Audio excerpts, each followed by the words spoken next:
ya.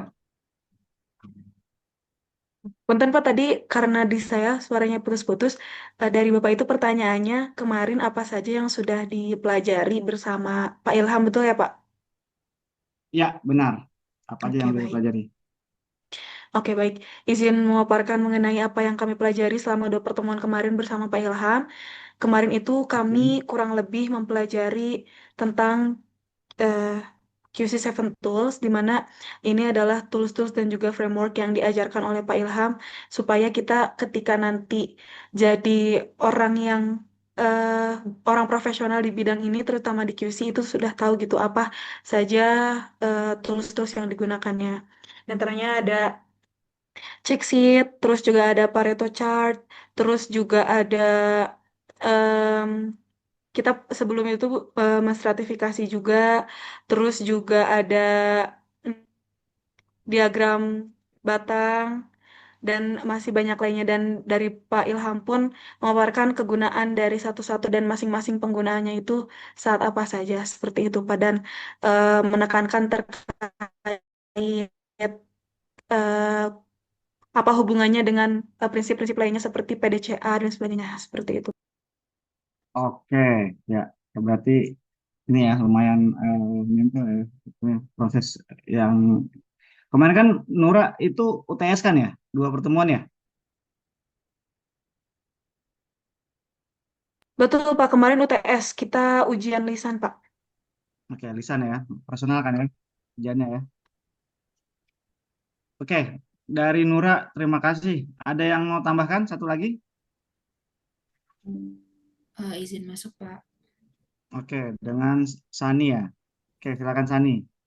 Ya, Pak. Jadi yang kemarin udah disampaikan sama Pak Ilham itu kita mempelajari terkait complex problem solving yang merupakan skill yang dibutuhkan. Terus juga kita belajar terkait metode continuous improvement atau ya problem solving itu sendiri. Terus juga kita mempelajari tujuannya, terus problem itu bisa menjadi sebuah challenge ataupun sebuah peluang untuk kemajuan. Juga kita mempelajari yang tadi sudah disebutkan oleh Nura, hubungan metode plan, do, check, and action dengan Kisi Seven Tools, di mana ya si Kisi Seven Tools itu juga di apa ya ditemukan oleh si dokter ditemukan oleh dokter Kaoru Ishikawa, di mana dengan Kisi Seven Tools ini menunjukkan bahwa statistik itu menyelesaikan 95% persoalan kualitas gitu atau apa ya namanya untuk nama sebutannya itu seperti kayak the old seven, the first seven atau the basic seven. Dan ini didukung oleh stratifikasi, penggolongan dan juga detail data gitu. Di antaranya itu ada PFD atau Process Flow Diagram, kemudian ada flow chart, ada check sheet, kemudian ada control chart, uh, juga ada histogram, kemudian ada Pareto chart, ada fishbone diagram yang didetailkan juga oleh Pak Ilham gitu, di mana ada sebuah kepala yang menjadi akibat dan juga uh, tulang-tulang ikan yang menjadi sebuah penyebab gitu. Dan prinsipnya itu adalah 5 why atau kenapa gitu dengan metode brainstorming, wawancara, dan observasi itu. Kemudian juga ada scatter diagram di mana dipakai ketika memiliki pasangan data numerik. Um, Seperti itu sih, Pak. Oke, oke. Cukup detail ya dari Sani. Ya, sedikit ya mungkin kalau anak sekarang mah bisa gampang googling ya di eh, game apa Gemini di ChatGPT. Jadi emang kalau kita lihat Q7 Tools itu tadi yang ditemukan oleh Dr. Ishikawa itu sebenarnya sudah ditemukan sudah cukup lama, tetapi ya menjadi apa ya? Secara konsep sampai sekarang pun masih relevan. Memang base-nya itu perusahaan Jepang ya yang secara umum menggunakan, tetapi tidak tertutup sebetulnya hampir semua industri ya mau bidang bidang apa namanya yang basicnya itu bukan dari Jepang pun menggunakan si QC7 Tools ini ya, karena pada prinsipnya memang benar-benar sangat implementif ya. Apa diimplementasikan di dunia kerja itu sampai sekarang pun masih sangat sangat sangat relevan ya. Jadi tolong diambil manfaatnya nanti di elaborasi semua pengetahuannya, termasuk nanti yang akan kita belajar selanjutnya. Oke, terima kasih Sani ya. Saya akan eh, mulai materinya ya. Tadi untuk pembuka dari Nura dan Sani, terima kasih untuk refreshnya. Saya akan mulai masuk ke materinya. Oke, mohon izin ya.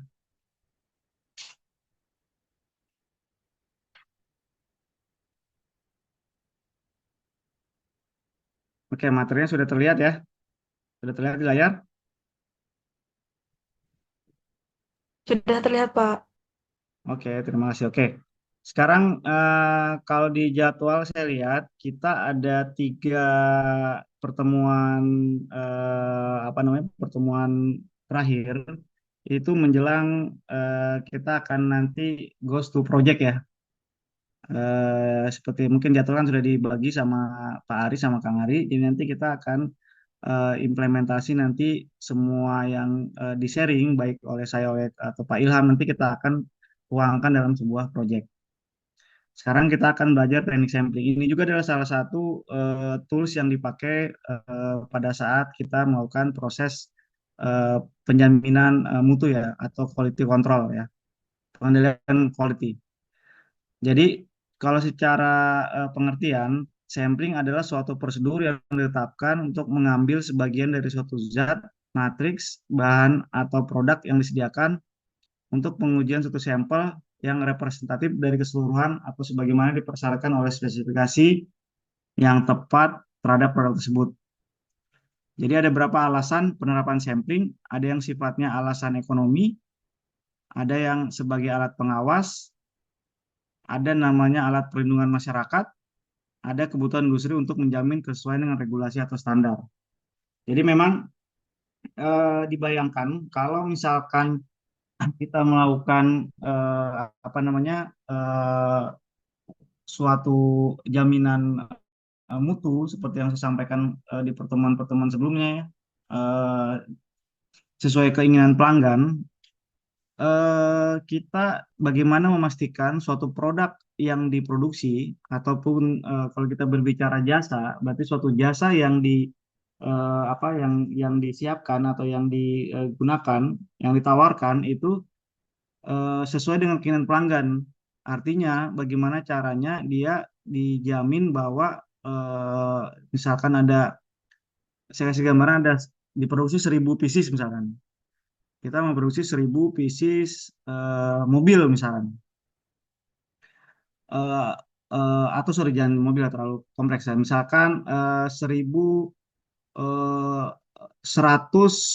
atau 1.000 bag gula. Dia kan biasanya pakai bag ya, pakai karung gitu kan. Nah, apakah untuk menjaminnya itu kita harus melakukan uji ke 1.000 bag tersebut ya? Nah, itu sangat tidak ekonomis ya. Makanya di sini ada alasan ekonomi. Tetapi satu sisi ada tuntutan bagaimana kita mengawasi si kualitas dari produk gula yang kita produksi tersebut gitu ya. Jadi eh, nanti kita akan coba lihat bagaimana menjamin bahwa sampel yang diambil itu adalah representatif, mewakili dari populasi atau mewakili dari kualitas jaminan. Kalau kita bilang oke ya oke, kalau kita bilang enji ya enji gitu. Orang itu seperti itu. Tujuan sampling itu sendiri itu adalah pengujian untuk mengetahui mutu variabel sampel.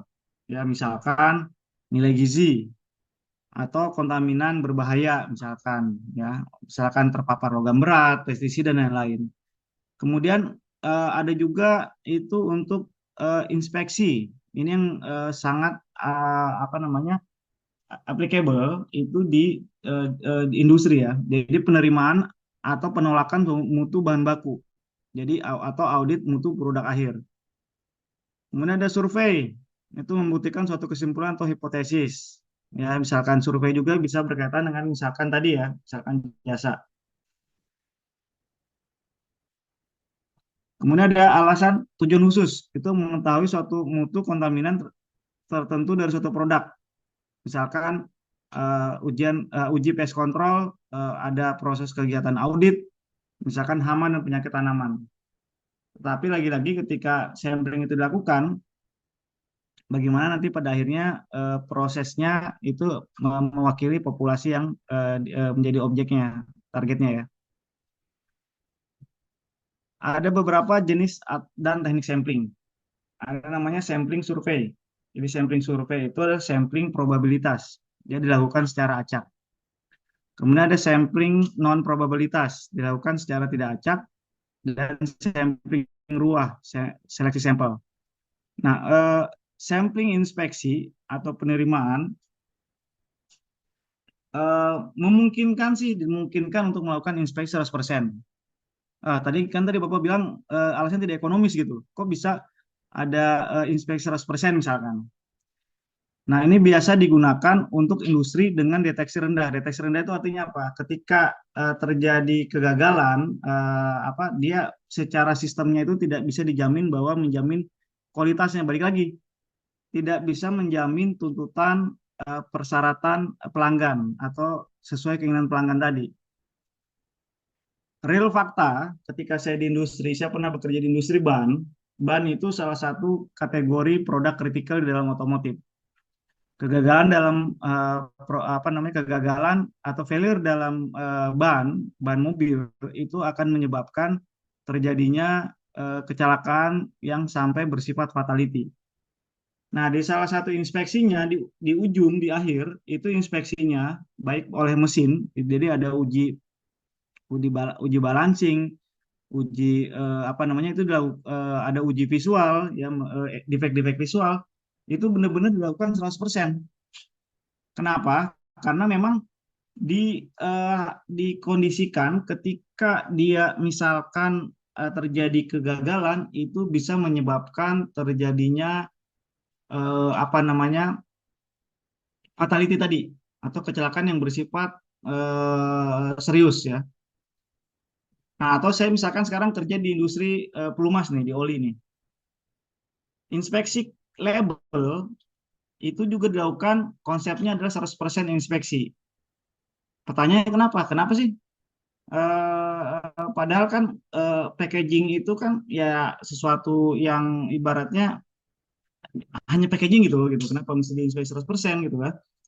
Jadi di dalam informasi packaging tersebut ada namanya tanda SNI dan NPT misalkan. Ketika tanda itu misalkan tidak terdeteksi, ada simbol yang tidak ada SNI-nya di dalam produk tersebut, ketika sampai ke masyarakat itu terjadi potensi pelanggaran peraturan pemerintah gitu. Makanya inspeksi harus 100%.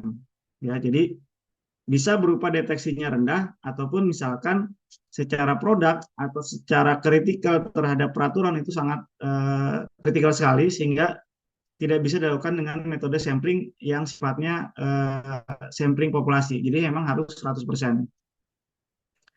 Kemudian ada juga dengan probabilitas sampling teknik itu dengan teknik statistik ya.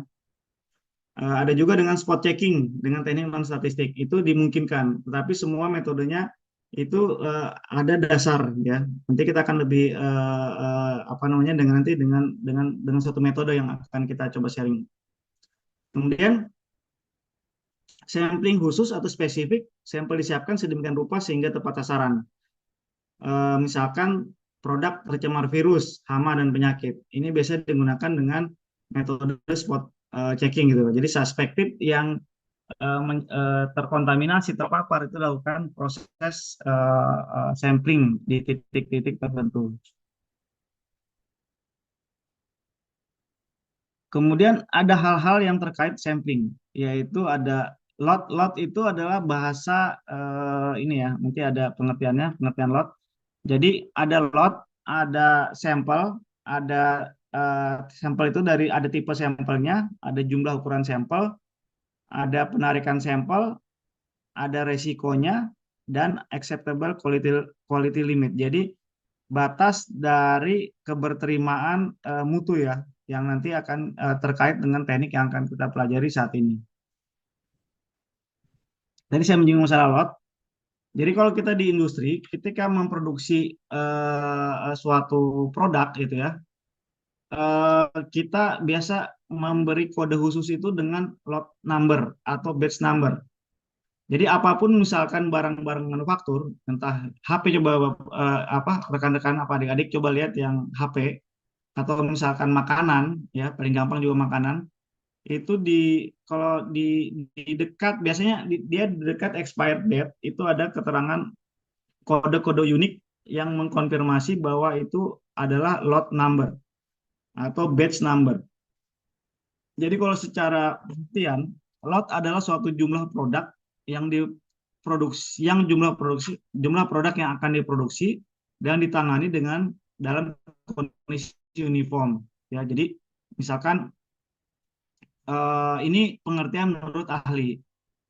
Dalam prakteknya, lot adalah suatu jumlah produk yang diproduksi dan ditangani dalam kondisi uniform dalam waktu terbatas. Jadi memang ada misalkan kita produksi dalam tangki yang sama, di filling dalam satu tangki yang sama itu dianggap satu lot. Jadi dia mewakili uniformity atau proses produksi di waktu yang sama di tempat yang sama pada kondisi yang sama. Jadi terbatas. Nah, lot juga adalah sebagai sekelompok produk dalam kemasan terkecil atau unit contoh yang ukuran, bentuk, dan cara pengolahannya dalam kondisi sama dan mempunyai kode produksi yang sama. Ya. Jadi itu N itu banyaknya produk dalam kemasan terkecil yang terdapat dalam lot ya, itu pengertian kodeks. Nah, lot itu dapat berupa jumlah besar kemasan kecil, ya, peti, kantong, drum, atau karton. Untuk produk curah dalam bentuk bulk, misalkan satu truk, misalkan atau satu tangki, misalkan, ya, itu bisa kita kategorikan dalam satu lot. Dia ditandai dengan nomor lot yang sama dan dalam satu pengiriman. Jadi lot ini juga nanti digunakan untuk apa namanya memastikan ketika terjadi masalah kita bisa melakukan traceability ya atau penelusuran dengan cara apa? Dengan cara kode dari lot ini. Dari lot ini bisa kita tracking apa yang terjadi pada saat proses produksi di lot tersebut. Lot itu biasa umumnya dia berupa waktu kombinasi ya, nggak fix. Dia dengan lot itu kita bisa tahu dia misalkan tanggal berapa diproduksi, kemudian di lot tertentu bisa ketahuan dia di jalan di mesin apa, kemudian ada kode unik tertentu, jadi sehingga ketika di tracking itu langsung ketahuan. Kemudian tipe sampel, jadi sampel representatif bagian dari bahan atau produk yang dipilih agar sampel memiliki sifat produk bahan yang diinginkan. Ada sampel selektif, sampel dipilih secara sengaja dengan menggunakan suatu rencana sampling. Pada akhirnya justifikasinya bisa menolak atau memilih bahan dengan karakter tertentu.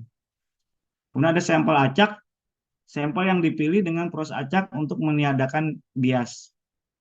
Nah, ada sampel komposit atau gabungan, itu suatu cara untuk mengurangi biaya untuk menganalisis sejumlah besar sampel.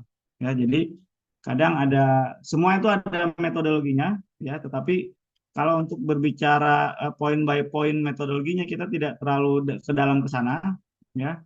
Cuman secara tipe sampelnya yang diambil itu bisa terwakili atau terdefinisikan dari 4 poin ini.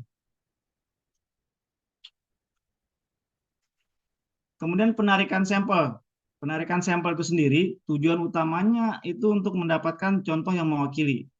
Ya, jadi kita bagaimana caranya menghindarkan bias, kemudian menarik jumlah unit contoh yang cukup ya. Jadi dari produk yang diproduksi, jumlah unit contohnya itu ya, cukup mewakili. Jadi upaya yang dilakukan itu adanya dengan sampling acak, penarikan acak, atau pendekatan stratifikasi. Nah, yang harus dihindari adalah jangan hanya mengambil contoh yang mudah diambil gitu.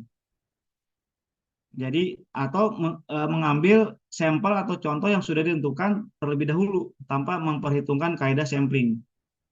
Jadi ingat, setiap contoh dalam populasi harus mempunyai peluang yang sama untuk diambil. Jadi misalkan ada kondisi tertentu ketika di pabrik kita sebetulnya produksinya itu terwakili dalam misalkan kalau kita bayangkan image-nya itu skala 0, 25%, 50%, 75%, 100%. Tapi karena ada terkendala limited space, ya, space yang terbatas, ternyata pengambilan sampelnya itu jadi dia hanya lebih mudah disimpannya itu numpuk di depan, sehingga kita ngambil sampelnya itu yang bagian depan aja gitu, sehingga titik tadi misalkan secara prosedur dia diminta 5 titik biar ketahuan distribusi datanya benar, ternyata itu tidak dilakukan. Nah, itu yang menjadi salah. Jadi ketika kita mengambil, jadi tidak representasi secara cukup. Atau misalkan gampangnya ya udahlah, apa, udah ready gitu, udah disiapin, kita ambil, itu juga bisa jadi kita tidak membaca situasi bahwa apa, sebaran atau potensi produk tersebut secara quality itu bisa dikonfirmasi atau tidak, karena titiknya itu hanya titik yang sudah ditentukan. Nah, ketika kita bicara resiko yang tadi saya sampaikan di depan, resiko itu bisa jadi ada kemungkinan resiko produsen ya. Misalkan ketika kami misalkan sebagai produksi oli itu hanya ada dua ya. Jadi secara umum kalau grup besarnya itu ada namanya base oil dan ada namanya aditif. Nah, produsen itu ketika dia mengirimkan barang, ketika kita tetap produsen itu punya resiko ada lot tidak cacat ikut tertolak itu. Ya, itu sangat memungkinkan. Kemudian ada resiko konsumen juga sama. Kita samplingnya oke, ternyata di dalam produknya itu ada yang NG atau yang cacat gitu ya. Jadi kedua-duanya itu mempunyai resiko. Nah, hal ini dapat dikurangi dengan memperbanyak jumlah contoh pengujian. Nah, ini tapi terkonfirmasi nanti secara kita akan belajar itu kondisinya seperti apa, kapan kita harus mengambil sampel yang lebih banyak atau kapan kita harus mengurangi jumlah sampel. Ada kondisi atau situasi tertentu. Kemudian tadi saya berbicara EQL. EQL itu pemilihan tingkat mutu yang masih dapat diterima, ditentukan sebagai persentase maksimum dari kerusakan atau penyimpanan di lot yang akan cenderung lebih dapat diterima. Misal nanti kita akan belajar ya, nanti ada contoh dengan EQL 6.5 akan dapat diterima bila suatu lot dengan patokan 6,5% kerusakan atau penyimpanan akan memberikan kira-kira 95% yang memenuhi persyaratan standar lot tersebut. Angka 95 itu dari mana? Itu nanti kalau saya nggak tahu udah belajar statistik apa belum, itu ada namanya standar keberterimaan itu 5% ya. Ada yang keberterimaannya 95% dan ada 99%. Tapi umumnya keberterimaan itu yang dipakai itu 95% karena dianggap lebih applicable untuk jenis industri. Karena kalau 1% akan bayang tadi ya, potensi yang barang tidak cacat pun akan tertolak ya. Tapi itu sangat tergantung dari jenis industrinya. Semakin severe atau semakin apa namanya kritikal jenis industrinya, itu nanti biasanya, bukan biasanya, standar untuk apa namanya keberterimaannya itu akan semakin tinggi.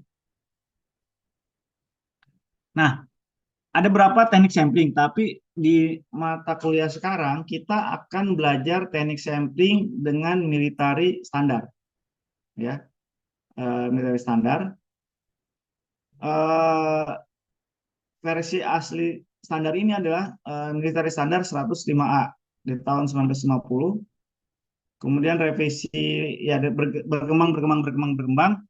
Secara umum sih sekarang sudah ada revisi yang terbaru ya, kalau saya lihat, tetapi tetap masih relevan dengan yang akan kita ajarkan hari ini.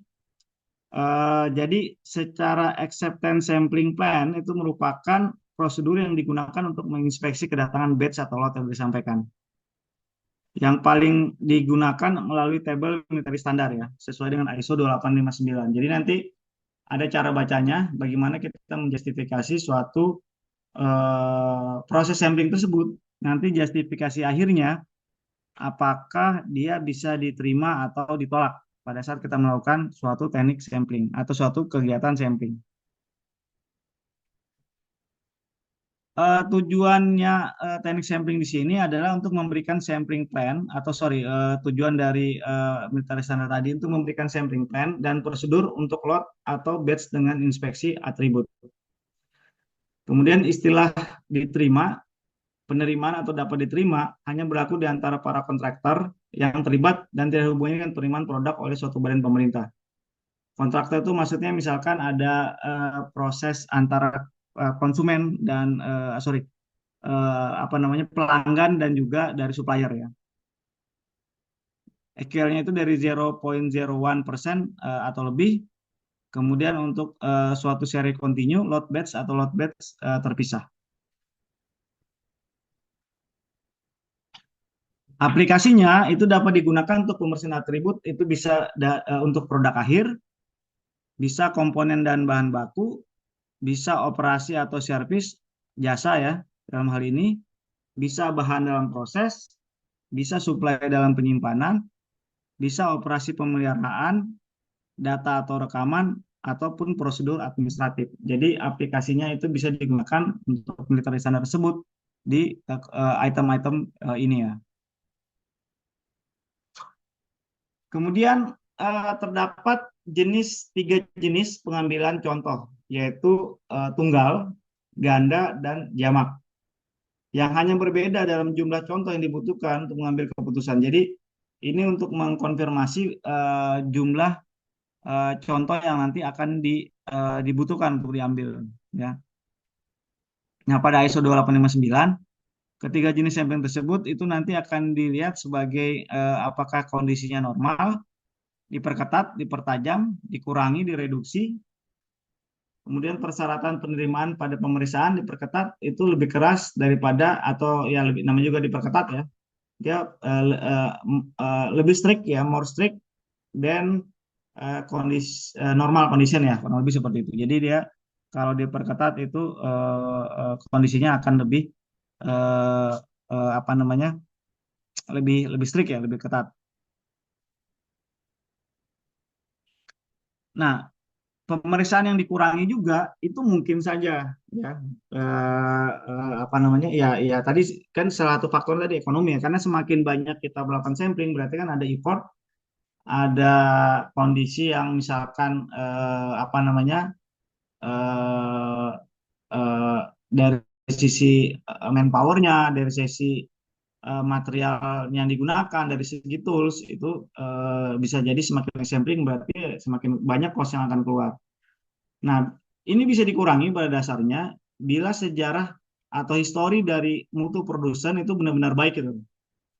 Dan contoh yang diperiksa lebih sedikit daripada pemeriksaan normal. Ya, jadi pemeriksaan normal itu digunakan pada saat awal. Pemeriksaan dengan perubahan-perubahan menjadi pemeriksaan diperketat atau dikurangi merupakan fungsi mutu. Jadi justifikasi dari kapan kita harus memperketat, kapan kita harus mengurangi atau melonggarkan itu tergantung dari uh, uh, hasil review terhadap histori mutu dari suatu produk yang yang menjadi objek. Tentu saja kalau misalkan produknya itu ternyata tingkat red NG-nya itu tinggi, tidak akan ada yang berani mengambil risiko untuk mengurangi apa namanya pemeriksaannya gitu. Jadi yang awalnya sampelnya misalkan 5 titik tadi ya 0,50, 75, 100, dia dikurangi lagi menjadi misalkan 0, jadi 0,50, 100 ya. Kalau misalkan resiko tinggi kemungkinan itu tidak langkah tersebut tidak akan diambil. Tapi kalau misalkan langkah tersebut itu ternyata dianggap kurang, bisa jadi yang tadi yang misalkan 0, 25, 50, 75, 100 bisa jadi lebih ketat lagi. Ya, misalkan bisa jadi eh, per 10% misalkan diambil ya karena untuk memastikan itu jangan sampai nanti ada produk yang NG kekirim itu yang mungkin aja tergantung dari situasi. Kemudian tadi yang sampai disampaikan untuk EQL (Acceptance Quality Limit) itu merupakan tingkat mutu yang dapat diterima atau didefinisikan sebagai maksimum persen cacat yang diperbolehkan dalam satu lot yang diterima sekitar 95% pada waktu tersebut. Ya, jadi statistiknya standar keberterimaannya adalah sekitar 95%. Berarti margin errornya kurang lebih sekitar 5%. Jadi misal sampling plan pada EQL 6,5 akan menerima suatu lot produksi itu dengan cacat 6,5% ya sebanyak 95%. Ya, jadi cacat sekitar 6,5% itu ada kemungkinan ketangkapnya sekitar 90% melalui inspeksi pada waktu tersebut ya.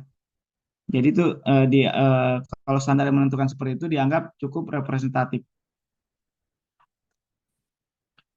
Kemudian tingkat pemeriksaan itu terdapat tiga tingkat pemeriksaan yaitu 1, 2, dan 3. Tingkat 2 itu pemeriksaan normal, tingkat 1 itu adalah plus minus setengah jumlah pemeriksaan normal, tingkat 3 adalah jumlah dua kali jumlah pemeriksaan normal. Kemudian juga ada tingkat khusus tambahan yaitu kodenya S1, S2, S3, S4 itu diberikan untuk ukuran contoh relatif kecil dan toleransi terhadap risiko tinggi pada penarikan contoh. Nah, ukuran contoh ditentukan oleh ukuran lot dan tingkat pemeriksaan. Pemeriksaan tingkat 2 itu produk yang tipenya misalkan tidak mahal atau destruktif. Kemudian pemeriksaan tingkat 3 itu produknya kompleks misalkan biaya produksi tinggi atau mahal. Jadi lakukan pemeriksaan tingkat 3.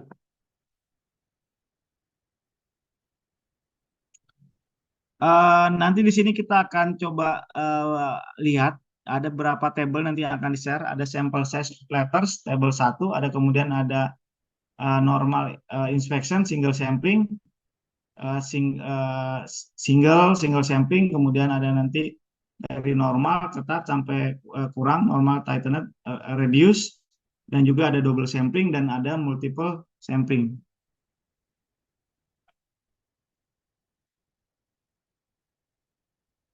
Oke, kemudian nanti uh, pengambilan contoh itu akan mengikuti metode standar ISO 2859 sebagai berikut. Pertama, dengan mengetahui ukuran lot dan tingkat pemeriksaan huruf kode dari tabel 1. Kemudian dengan mengetahui huruf kode, EQL, dan jenis pengambilan, baca rencana pengambilan contoh pada tabel tersedia. Misalkan dari tabel 2 untuk pengambilan contoh tunggal dan normal misalkan. Nah, ini kita sudah mulai masuk ke contoh, tetapi sebelum saya masuk ke contoh, kita biar dua arah. Saya ingin ada apa namanya interaksi dua arah.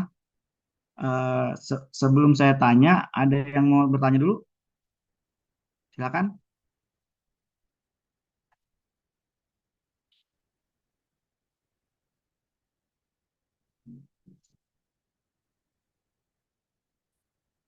Ada yang mau bertanya? Oke, kalau tidak ada, saya akan coba interaksi dengan teman-teman yang ada di ruangan sini. Saya mulai dari eh, Raffi Fernaldi, hadir?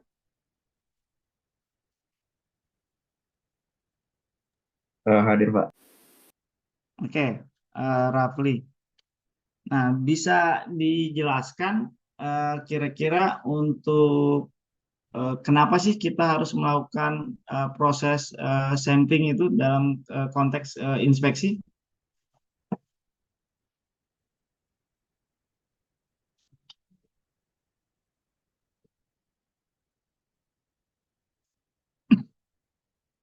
Silakan, Rafli. Eh, jadi untuk apa? Tadi proses sampling untuk inspeksi itu, jadi kita bisa mencegah kayak kerusakan yang ada di produk itu. Jadi eh, jadi kayak misalkan kita menguji suatu produk itu, uji kekuatannya, terus uji ketahanannya, sama uji dari sifat material gitu. Apakah eh, hal-hal tersebut itu layak untuk diproduksi atau tidak gitu. Terus eh, selain itu bisa mendeteksi dini juga terutama buat masalah produksinya gitu. Jadi jangan sampai nanti waktu udah eh, produknya itu di launching ada masalah yang timbul gitu sehingga produk itu tuh harus di recall. Sama yang terakhir tuh paling buat memenuhi standar aja sih, apakah produk itu tuh kayak standar SNI atau enggak ISO gitu kok. Itu sih Pak kalau misalnya dari saya. Oke. Mungkin konfirmasi lanjutannya adalah kenapa harus di sampling?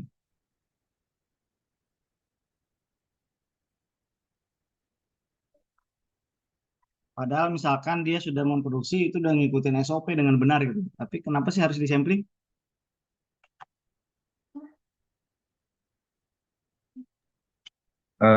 Karena sampling itu kan kayak membantu kita buat mengambil sebagian kecil dari populasi yang ada gitu buat mewakilin keseluruhan. Jadi semua itu bisa tetap menilai kualitas atau kesesuaian produknya itu dengan hemat waktu, biaya, dan tenaga juga. Mungkin kayak gitu, Pak. Ya, oke. Jadi berarti ada alasan ekonomis ya. Dan juga berarti tadi yang disampaikan secara umum sih oleh Raffi itu ada namanya kita proses penjaminan ke persyaratan pelanggan dan dengan caranya tadi untuk alasan ekonomisnya itu dilakukan dengan teknik sampling. Oke, terima kasih Raffi. Sekarang saya coba Amabel, Amabel Ivana hadir. Hadir, Pak. Oke, untuk Amabel. Tadi kan kita bicara misalkan teknik sampling gitu ya. Kemudian tadi kita juga lihat ada situasi sampling itu eh, bisa jadi kondisinya normal, bisa jadi kondisinya itu diperketat, atau bisa jadi kondisinya itu dilonggarkan. Nah, statement ini atau pernyataan ini atau kapan sih kondisi-kondisi itu terjadi? Kapan dia situasinya jadi normal? Kapan situasinya misalkan jadi diperketat ataupun dilonggarkan? Silakan.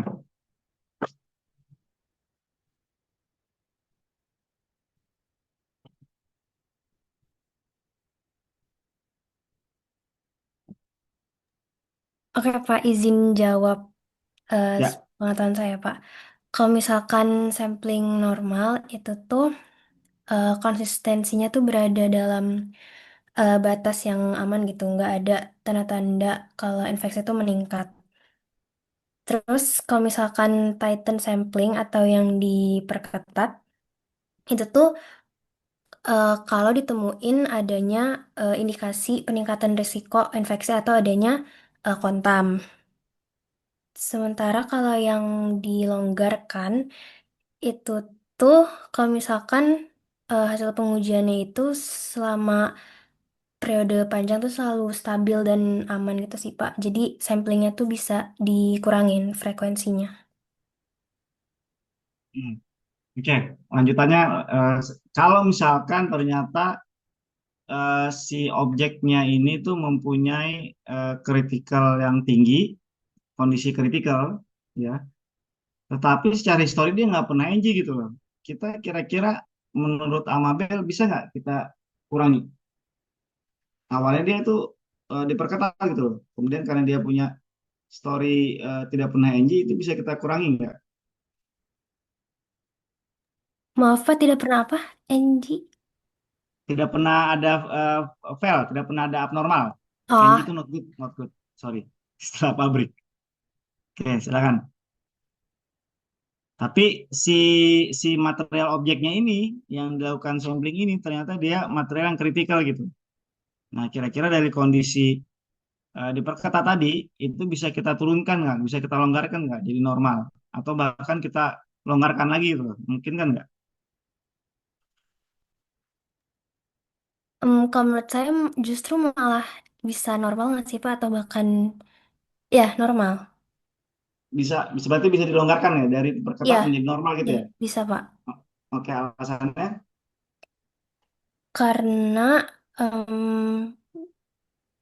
tingkat apa ya tingkat risiko tingkat risiko yang tinggi itu tuh lebih penting daripada si hasil yang bagusnya gitu, Pak. Gimana ya bahasanya? Jadi si frekuensi samplingnya tuh tetap dijaga tinggi atau nggak dikurangi, ya normal sampling gitu.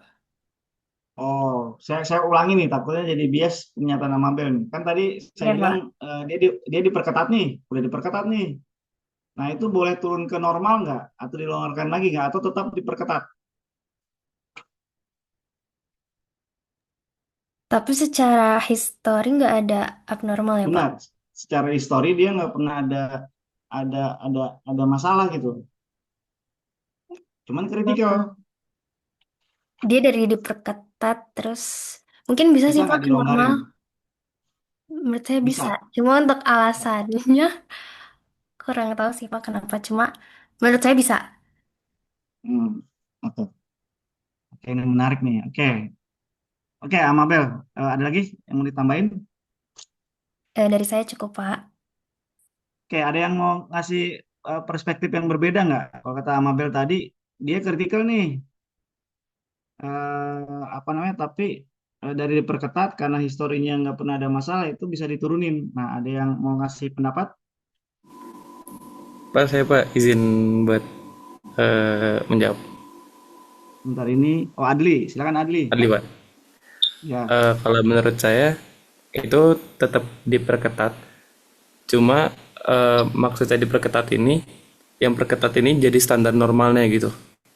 Bukannya ah, diturun balik ke sih. normal, tapi si perketat ini menjadi standar normalnya.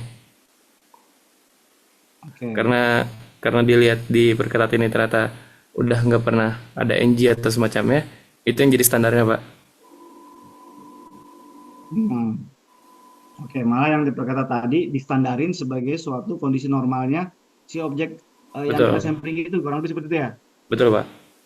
Oke. Ada lagi? Jadi mau tambahin? Udah sih Pak, kalau udah saya itu. Oke. Ya, mungkin saya kasih statement juga ya. Ini saya mungkin kalau saya mungkin jujur secara referensi teori mungkin nggak terlalu kaya ya, karena memang harus terus membaca, membaca, membaca. Tapi saya berbicara dari tataran praktis. Dulu saya pernah kerja di pabrik makanan. Jadi di situ ada namanya pengujian apa pengujian mikrobiologi ya. Ada pengujian mikrobiologi. Di pengujian mikrobiologi tersebut itu pengujiannya kita melakukan pengujian namanya misalkan Enterobacter. Kemudian ada produk tertentu E. coli misalkan. Dan kondisi tertentu seperti ini ya. Kalau ada persyaratan pemerintah atau persyaratan dari pelanggan itu tidak boleh ada kondisi memang yang tadi sudah ditentukan ketat tadi itu kita nggak boleh longgarin. Kenapa? Memang karena lagi-lagi kuncinya adalah ketika itu kondisinya adalah kondisi yang kritikal. Dulu juga ada salmonella test ya. Jadi ketika kondisi kritikal itu misalkan kita apa namanya kita longgarkan dan terjadi walaupun one case compare with million gitu ya, jadi cuma 1 sejuta, tapi ketika ada 1 case menyebabkan sampai ke fatality gitu ya, sampai ke kondisi yang kritikal itu menjadi big issue gitu. Jadi kondisi yang tadi itu memang pertama bila misalkan memang dia kritikal ya, berhubungan dengan kondisi apa namanya kondisi yang tadi ya fatality bisa atau aturan pemerintah, aturan apa namanya aturan pelanggan itu memang kita tidak bisa melonggarkan ya. Jadi bisa ya kalau kalau mengutip tadi Adli itu apa namanya saya pikir tepat ya. Jadi malah yang diperketat tadi itu malah jadi kondisi normalnya dia, standarnya dia gitu. Bisa jadi kalau ada kondisi tertentu bisa jadi lebih tight lagi gitu loh. Jadi itu biasakan memang ke produk-produk yang sifatnya apa namanya ketika terjadi kegagalan abnormalitas itu bisa menimbulkan suatu kondisi yang resiko yang cukup berat ya. Jadi kurang lebih seperti itu. Ya, tetapi apa namanya Amabel, terima kasih tadi inputannya juga. Jadi membuka itu ya, ruang diskusi. Oke, saya lanjut lagi ke materinya. Ya, terima kasih juga untuk Adri tadi. Di sini nanti kita akan mulai simulasi. Oke, catatan dari saya lagi. Catatan dari saya, nanti dari apa yang dipelajari termasuk teknik sampling ini, dalam case project yang nanti akan disiapkan, yang akan dipresent, itu nanti harus melakukan simulasi proses teknik sampling ya. Jadi nanti tolong diperhatikan, dipahami konsepnya, sehingga tidak terjadi kesalahan. Ini ada contoh satu, penarikan contoh tunggal atau single sampling. Penggunaan tabel single samplingnya itu normal, diperketat atau dipertajam dan dikurangi, direduksi ya. Jadi bisa kondisi normal bisa diperketat, bisa dikurangi atau direduksi. Kemudian perlu EQL, ukuran lot dan tingkat pemeriksaan. Misalkan di sini jumlah N-nya atau titik sampelnya itu jumlahnya adalah 2000 misalkan. Kita bicara misalkan di sini ada dalam satu lot tersebut terdapat 2000 produk misalkan atau 2000 bag lah misalkan, 2000 kantung. Ketika kita memilih EQL 0,65%, tingkat pemeriksaan 3, kita akan coba menentukan sampling plan untuk pemeriksaan normal, ketat, dan dikurangi. Nah, ini tabel 1 untuk proses sampel size code letternya ya, dari military standar. Nah, ketika kita lihat huruf kode contoh N sama dengan 2000, tadi misalkan ada 2000 bag, GI levelnya itu 3, nanti akan nyambung ke apa namanya kode L ya. Kemudian untuk kode L dan EQ 0,65% normal itu dapat disampling, berarti plannya adalah jumlah sampelnya ada sekitar 200, acceptance levelnya adalah apa lebih sama dan lebih kecil dari 3, dan rejection letternya itu adalah 4 atau lebih besar daripada 4. Jadi dalam N2000 diambil secara acak 200 contoh, diperiksa, bila ditemukan 3 contoh cacat atau kurang, maka lotnya itu masih dapat diterima. Tapi bila ditemukan 4 contoh cacat atau lebih, maka lot ditolak. Nah, image-nya seperti ini. Jadi kalau kita lihat tadi, sorry nih, mau saya agak lagi error. Tadi kita bilang sampelnya itu dia 2000 ya. Sampelnya 2000. Kemudian kalau kita lihat sampel size-nya 2000, tadi seperti disampaikan, dengan GI level 3, ya, di sini dilihat, 2000 dia di posisi mana? Berarti 2000 itu di antara 1201 sampai 3200. Kemudian GI levelnya 3, berarti dia di huruf L. Berarti dia di 2000 itu di antara 1201 dan 3200 ya. Sorry nggak baca ininya nih. Oke, sorry. Jadi di dalam bisa lagi. Oh iya. Yes.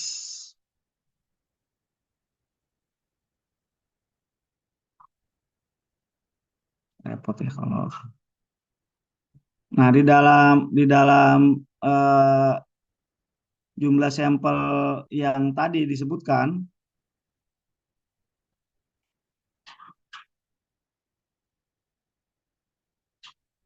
jadi ketika GI levelnya itu adalah 2000, N-nya 2000, GI level 3, kode hurufnya adalah L.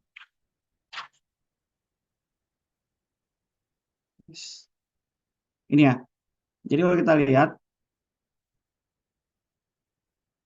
ketik sampel tadi 2000,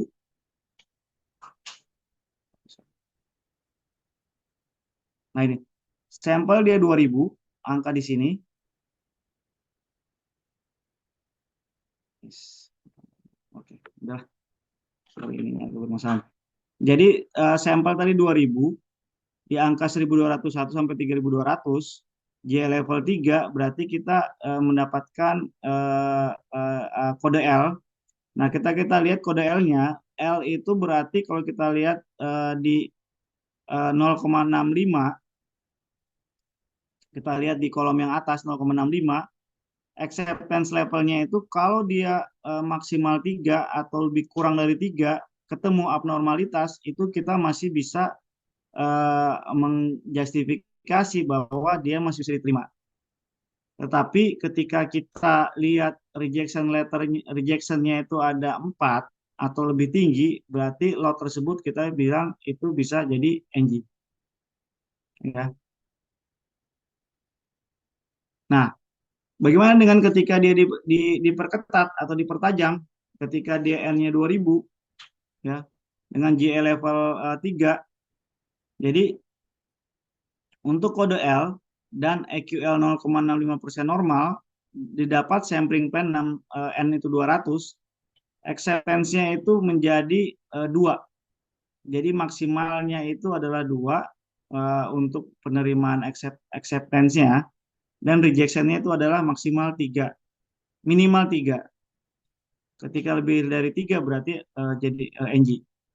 Jadi ketika cara bacanya, jadi ketika N sama dengan 2000, diambil secara acak 200 contoh, bila ditemukan 2 contoh cacat atau kurang, maka lot dapat diterima. Tapi bila ditemukan 3 contoh cacat atau lebih, maka lot ditolak. Jadi seperti ini. Ini adalah tabel untuk single sampling plans for Titanate inspection. Kita lihat dengan simbol L, jumlah sampel itu 200 gitu ya.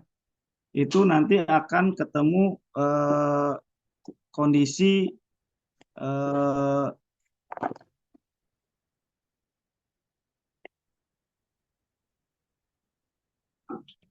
jadi ada kondisi di sini kita lihat si jumlah keberterimaan tadi berbeda. Tadi kalau kita lihat yang disebut oke itu adalah 2, tapi ketika di sini yang disebut NG oke itu, sorry yang tadi itu 3, sekarang itu maksimal 2. Jadi dia kondisinya adalah dia diperketat, ya. Jadi kondisinya seperti itu. Jadi dia diperketat.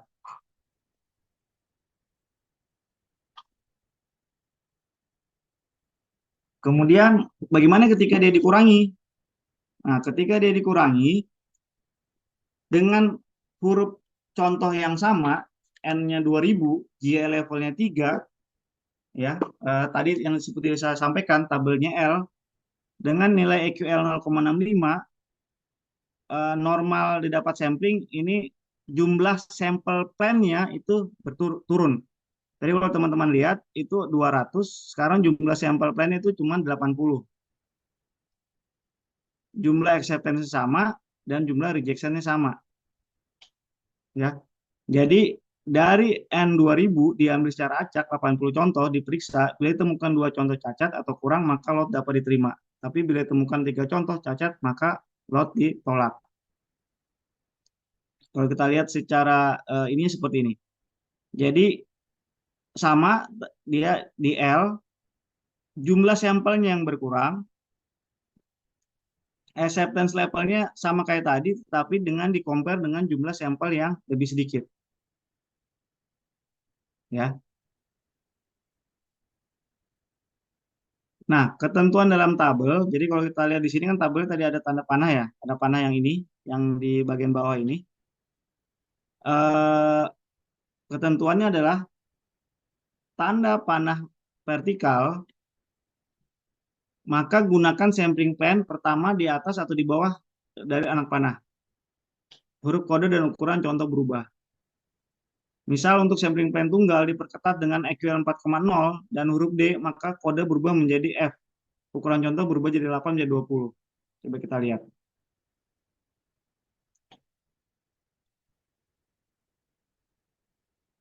Dia di sini EQL-nya 4,0. Kode hurufnya itu D. Maka berubah dari F akan berubah menjadi F dan berubah dari 8 menjadi 20. Kita lihat ya. EQL 4,0. EQL 4,0 berarti kita lihat di atas EQL-nya ini. Ya, kelihatan yang saya lingkari ya. Ketika dia tadi ininya adalah huruf kodenya adalah D, huruf kode D yang 4 ini. Kemudian dia itu 4,0, dia akan secara tanda panah ini menginformasikan berarti dia akan mengikuti otomatis langsung ke F. Cara bacanya seperti itu.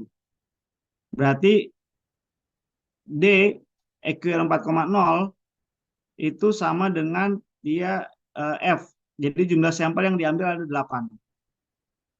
Keberterimaannya kalau ada maksimal 1, NG masih bisa diterima, tetapi ketika ada 2, itu berarti dia sebagai reject. Kurang lebih seperti itu. Konsepnya semuanya sama, yang lain juga kurang lebih seperti itu. Nah, selanjutnya contoh 2 adalah penerimaan contoh ganda, double sampling. Penggunaan tabel double sampling normal diperketat, dipertajam dan dikurangi, direduksi. Prequel itu juga sama ya. Nah, kita akan lihat juga misalkan dia N-nya itu 20.000, EQL-nya 1,5, tingkat pemeriksaan 1 ya. Kemudian tentukan sampling plan untuk pemeriksaan normal, ketat dan dikurangi. Contoh di sini. Kalau dia huruf kode ukuran dari contoh adalah N, itu sama dengan 20.000. Nanti teman-teman di materinya nanti bisa lihat di tabel 1, ya, biar saya nggak bolak-balik, biar nggak pusing. GI level 1 itu kode yang muncul adalah K. Ya, lihat di tabel 1 ya. Nah, untuk kode K, EQL 1,5 diperoleh tabel 3A. Dengan kesimpulan, sampling pertama N-nya 80, acceptance levelnya adalah maksimal 2, rejection letternya itu 5. Ini sampling pertama. Sampling kedua, itu jumlah sampelnya juga sama, 80. Tetapi dari sampling kedua, kalau misalkan dia maksimal 6, itu masih bisa diterima. Tetapi rejection letternya ketika ketemu 7 atau lebih, itu langsung NG atau not good.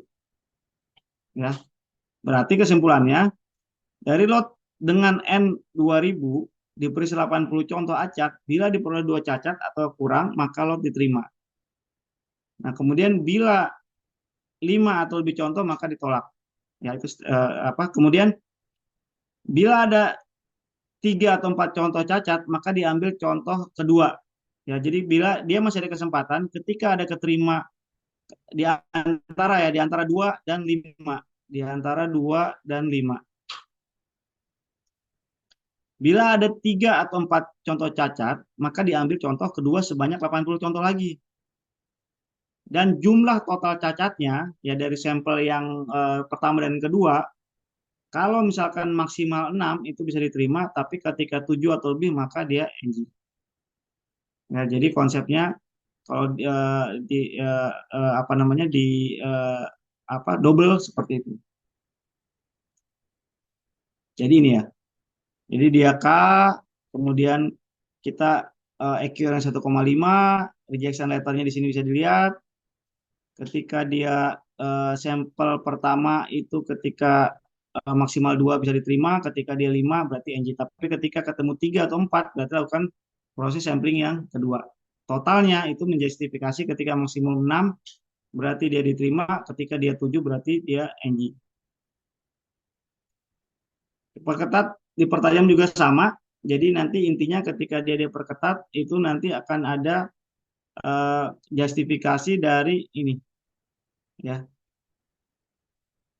tingkat acceptance-nya lebih rendah. Ketika dia maksimum 1 itu berarti diterima, kalau reject dapat 3 langsung NG. Ketika dapat 2 itu langsung ambil sampel yang kedua, dan jumlahnya ketika maksimum 4 masih bisa diterima, tetapi ketika sudah 5 berarti itu NG. Seperti ini ya. Ini yang K. Kemudian kalau direduksi bagaimana? Direduksi juga sama. Justifikasinya sama, tetapi kalau kita lihat sama kayak ini, dia jumlah sampelnya yang berkurang, ya. Nah, ini bisa kelihatan di tabelnya. Jadi kita ambil double sampling plan for reduced inspection, itu kita lihat dengan kode K, first-nya itu 32, itu second-nya itu 64 ya.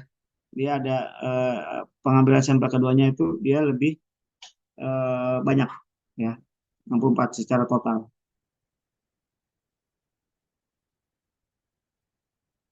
Ya, jadi sorry, sampel pertama dan kedua sama ya, sorry, saya koreksi. Jadi yang sama pertama itu 32 dan yang kedua pun 32. Jadi total dia 64. Nah, yang ketiga, bagaimana penarikan contoh jamak multiple sampling. Misalkan ada ukuran lot 450, EQL-nya 4,0, tingkat pemeriksaan 2. Kemudian bagaimana kita menentukan rancangan penarikan contoh jamak untuk pemeriksaan normal, diperketat dan dikurangi. Nah, ketika kondisi normal, N-nya 450, tingkat pemeriksaan GI levelnya 2, EQL 4,0, muncul huruf H, tabel 3A. Ya, bisa dilihat di tabel 1 tadi. Nah, tabel 3A itu jumlah sampel yang diterima adalah 13.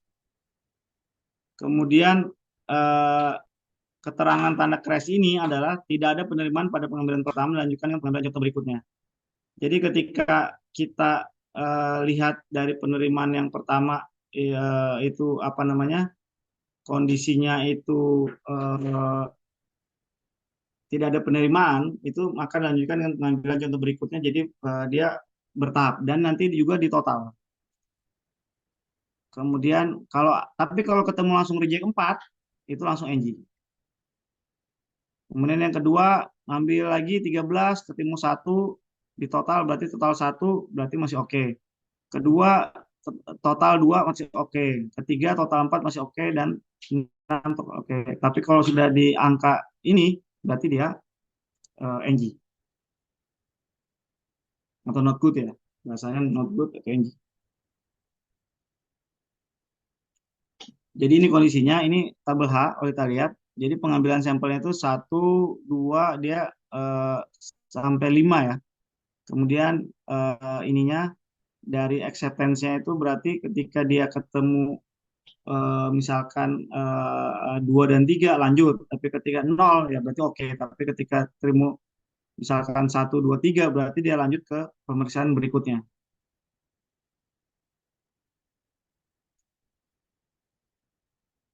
Dengan kondisi yang sama, ketika diperketat, itu EQR 4,0 muncul tabel 3B. 3B kita lihat jumlah rejection-nya tadi kalau kita lihat 4, sekarang itu adalah 3. Jadi ketika keterima 3 itu langsung dijustifikasi sebagai reject. Ya.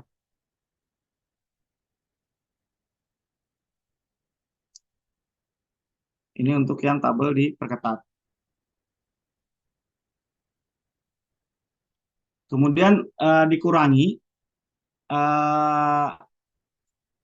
N450, tingkat pemeriksaan G2, huruf kode H yang muncul adalah kode H, tabel 4C. Nah, dia jumlah sampel tadi kan kita ingat 13, sekarang menjadi 5. Nah, sama kayak tadi, justifikasinya ketika ada keterima 1 atau 2 akan lanjut seterusnya sampai 5 kali sampling. Dengan total berarti secara ketika disampling sampai 5 kali, ketika keterima totalnya 4 berarti bisa diterima, ketika keterima totalnya 5 minimum atau lebih berarti udah pasti itu di NG-kan.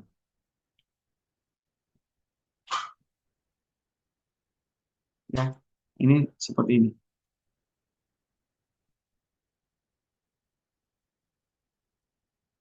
Nah, tadi ya, ini clue-nya ya. Jadi penggantian pemeriksaan normal ketat dan kurang. Bila tidak diarahkan oleh badan yang bertanggung jawab, pemeriksaan dimulai dengan pemeriksaan normal. Jadi kalau prinsipnya semua kondisi pada saat kita melakukan ini sampling itu kita mulai dengan normal dulu gitu loh ya.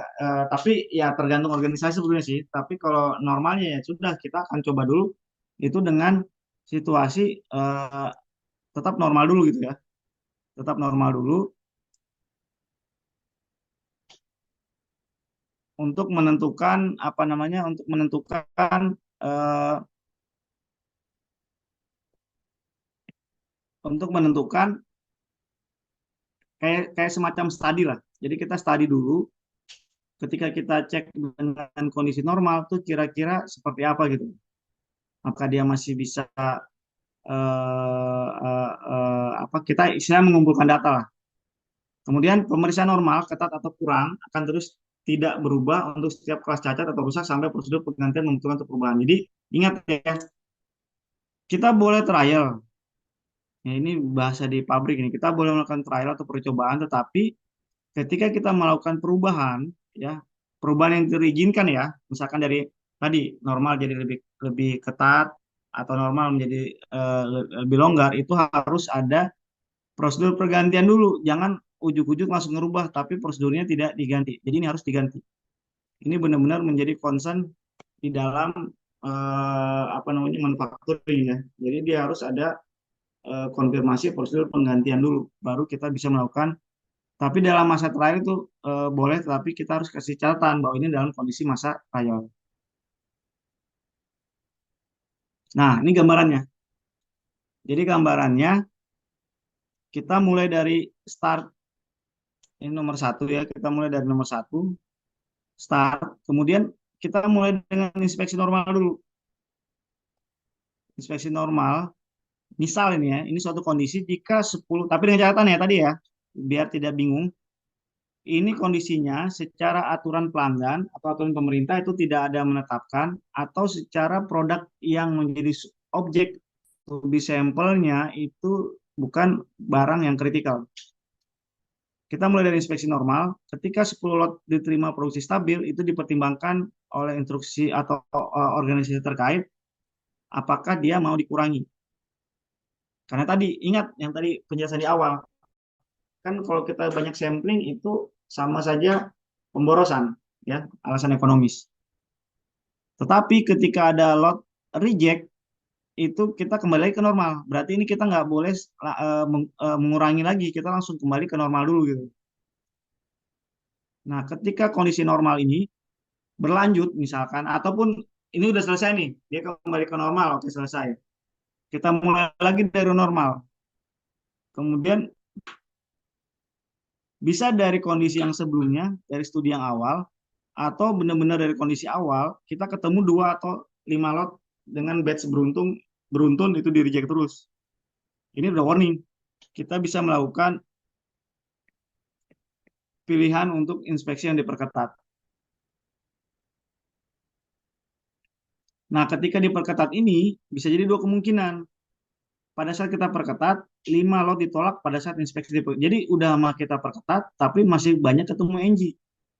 Ini bisa kita stop dulu inspeksi. Barang ini udah kita harus reject kita ini. Dan kita harus meminta namanya improvement, supplier improvement quality. Tapi ketika kita sudah perketat, tetapi ternyata 5 lot atau batch secara beruntung bisa diterima tuh, secara berturut-turut tuh. Lagi-lagi ya, ketika kita melakukan sampling yang terlalu ketat, terlalu banyak, itu pasti akan ada potensi namanya cost, sehingga kita itu yang kita harus hindari. Jadi kita bisa jadi kita setelah kita 5 lot itu batch secara beruntung, bisa jadi kita minta itu untuk kembali ke inspeksi normal. Ya, jadi pilihannya adalah seperti ini gambaran situasi atau kondisinya. Ini tadi ya, karakter khususnya adalah jika tanda panah ke bawah, ini berarti gunakan pengambilan contoh pertama di bawah tanda panah. Jika ukuran sampel sama atau melebihi ukuran lot, lakukan inspeksi 100%. Gunakan pengambilan contoh pertama di bawah tanda panah. Tadi yang tadi kita lihat ya. Jika ukuran sampel sama atau melebihi ukuran lot, bisa dilakukan inspeksi 100%. Ya. Kemudian tanda panah ke atas, gunakan pengambilan contoh pertama dari tanda panah. AC itu angka penerimaan atau acceptance level, RE itu angka penolakan atau rejection letter. Tanda bintang itu adalah gunakan double sampling pen, atau sebagai alternatif gunakan multiple sampling bawahnya jika tersedia. Tanda crash itu penerimaan tidak diizinkan pada ukuran sampel yang diambil. Jadi kayak tadi yang di multiple, berarti tetap ketika ada kondisi yang Misalkan dia ketemu 1, 2, 3 atau 0, 1, 2, 3, misalkan tadi yang maksimal 4, berarti kita harus melakukan lanjutan untuk melakukan konfirmasi pengambilan sampel. Nah, kesimpulan untuk hari ini, setelah ini kita diskusi, teknik sampling diperlukan untuk memastikan tingkat kepercayaan kualitas produk dengan metode yang dapat dipercaya. Ya, jadi teknik sampling diperlukan untuk memastikan tingkat kepercayaan kualitas produk dengan metode yang dapat dipercaya. Yang kedua, military standard adalah salah satu rujukan yang dipakai secara luas dan berlaku umum untuk teknik sampling. Ya, jadi ini kita hanya satu metode, bukan berarti hanya ada satu ya. Jadi ini adalah satu metode yang sudah divalidasi secara metodenya, konfirmasi bahwa metode tersebut itu mempunyai dasar yang kuat untuk digunakan sebagai rujukan referensi dari suatu metode sampling. Kemudian justifikasi penentuan tingkat kebutuhan sampling didasarkan pada kebutuhan dan kondisi hasil tren sampel yang diambil tadi ya. Bisa jadi dia normal diperketat, dari normal diperketat ya, atau bisa jadi dia normal itu dikurangi. Jadi tergantung dari studinya ya. Oke, ada yang mau ditanyakan? Sebelum saya tanya lagi, kita Saya mau nanya, Pak. Oke, silakan. Ah, Ini dengan siapa? Saya Bintang Tristan, Pak. Bintang ya? Alkis Iya. ya? Iya. Silakan, Alkis. Pak, kan ini kalau yang di gambar penentuan ekstensi ini kan start terus inspeksi normal, terus kan kita ngambil yang Ya. kiri dulu, Pak ya. 10 lot diterima, terus karena udah diterima kan inspeksinya jadi dikurangin. Terus kan kalau udah dikurangin dia ternyata gak bagus, hasil tidak stabil. Kan dia balik ke Hmm, inspeksi normal, Pak. Itu apakah ya, memang harus kan apakah kan udah balik ke inspeksi normal, kita nggak boleh stop di inspeksi normal aja tuh, memang harus ke perketat, Pak? Soalnya kan tadi kalau nggak salah di kesimpulan akhir bisa jadi diturunin atau dinaikin aja gitu, Pak, salah ya. satu ibaratnya. Oke. Ini saya coba, terima kasih Alkis ya. Dengan Alkis bertanya, saya menjadi, ada yang harus saya, mohon izin, ada yang harus saya luruskan. Jadi gini, ketika kita memulai proses sampling, itu kita, konsepnya adalah kita berbicara dengan pendekatan inspeksi normal dulu aja. Kondisi normal nih, kita lakukan sampling dengan standar yang normal. Nah, dengan konsep tadi bahwa kita melakukan sampling itu adalah ada effort, kita ada ada effort di situ, ada cost di situ, ada manpower cost yang dikeluarkan, ada manpower material yang harus dikeluarkan, ada chemical yang harus kita pakai, misalkan ada alat yang harus kita gunakan. Kita ceritanya itu ya sudah normal, itu kita study gitu loh. Kita study, ketika kita lihat, oh ternyata 10 lot yang diterima ini stabil kondisinya gitu. Ketika dia stabil, hasil studi kita ini gimana nih? Kita mau tetap pilihan inspeksi normal, atau karena tadi prinsip ekonomi tadi, toh juga produknya stabil, kita ya udahlah, kita coba studi deh, kita kurangi aja gitu. Nah, kemudian ketika kita kurangi, ternyata ketemu ada lot reject, sehingga kita kembali ke inspeksi normal. Poin saya adalah pertama ya, yang harus jadi ini adalah kondisi situasi gambaran potensi kapan kita bisa mengetatkan atau melonggarkan. Tetapi bisa jadi pilihannya ini bukan suatu pilihan yang secara flow berurutan gitu, Alkis. Jadi ketika misalkan pun secara kebijakan dari organisasi atau aturan meminta dia selalu inspeksi normal, walaupun dia stabil, ya sudah, nggak usah diapa-apain gitu, misalkan. Tapi kalau dia ada lot reject, ya berarti kita harus concern, ini nggak bisa nih, inspeksinya harus lebih banyak gitu. Kalau kita berbicara konteks negatif, kita harus mempunyai concern atau fokus juga bahwa ini punya potensi yang menimbulkan resiko gitu, sehingga kita kurangi. Nah, tetapi apakah dia ini berkelanjutan terus? Sebetulnya kalau ini, kalau bicara praktis ya, lagi-lagi best practice di pabrik, suatu perubahan yang terus-terusan kita lakukan perubahan, itu sesuatu yang membingungkan di area gemba atau area lapangan, orang-orang lapangan. Biasanya ketika kita tentukan prosedur sudah baku, itu kita akan keep prosedur tersebut selama tidak ada perubahan besar. Tetapi perubahan itu bukan hal yang tabu, artinya bisa dilakukan. Tetapi kapan, kalau misalkan tolong di saya luruskan itu dalam artian ketika prosesnya ini bukan berarti dia harus kita rubah-rubah terus gitu loh. Secara oh hari ini normal, besok diperketat, nanti besok lagi dikurangi. Tetapi kondisi bisa kurang atau dikurangi atau diperketat itu bisa dengan mempertimbangkan kondisi ini gitu. Jadi lagi-lagi tergantung dari kebutuhan organisasi, tergantung dari tadi apakah dia misalkan apa namanya secara aturan dia memang dia kritikal, itu kita bisa melihat merefer ke sana. Nah, gambarannya seperti ini. Kurang lebih seperti itu, Alkis. Jadi bisa diterima? Oh, berarti balik lagi tergantung ke permintaan, Pak. Iya, iya, iya. Kasih, Pak. Situasi dan kondisi permintaan. Tapi tadi saya bilang ke skemanya kapan kita memperketat atau mengurangi itu bisa menggunakan skema ini gitu, pertimbangannya, cara berpikirnya gitu. Intinya harus ada study dulu, ya. Jadi nggak boleh langsung ujuk-ujuk langsung berubah gitu. Oke, Oke, Pak. Alkis. Aman, Pak. Terima kasih, Pak. Oke, terima kasih. Ada lagi yang lain? Saya nggak bisa Bapak lihat. saya izin bertanya, Pak. Oke, ini dengan Najmi, Pak. oke, Najmi silakan. Jadi kan tadi disebut ya Pak teknik sampling dan sebagainya dan juga di sampling ini ada apa namanya kayak semacam toleransi berapa sampel atau produk cacat yang diterima gitu setiap batch-nya. Nah, sebenarnya kayak produk atau sampel yang cacat tuh yang kayak gimana sih Pak? Jadi kayak mungkin secara empiris atau statistik datanya tuh yang seperti apa gitu kalau sampel cacat. Oke, sampel cacat. Nah, ini menarik nih. Sampel cacat itu kayak gimana sih? Ya, kalau praktis di pabrik. Ingat konsep saya awal, ya Najwi. Oke, Najwi, terima kasih atas pertanyaannya. Saya akan selalu mengulang-ulang lagi itu benar-benar biar nempel ya. Nanti insya Allah mudah-mudahan sih jadi saya berharap itu jadi kayak mindset di kepala teman-teman. Kita ketika menerima suatu order, suatu entah itu berupa manufaktur produk ataupun jasa, ada namanya persyaratan pelanggan.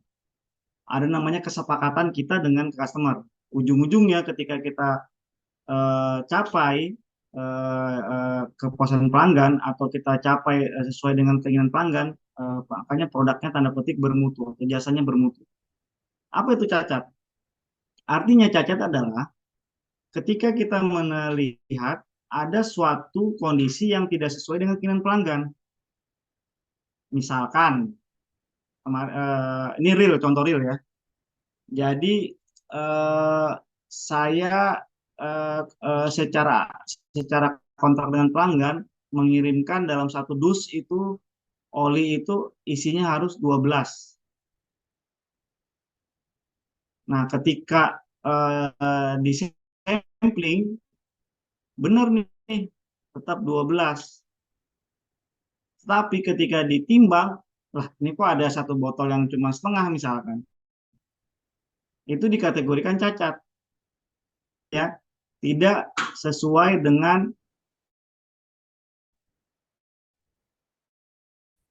persyaratan pelanggan yang telah ditetapkan. Maka itu contoh yang misalkan itu ya. Ada yang sifatnya dia visual. Misalkan dilihat paling gampang deh, misalkan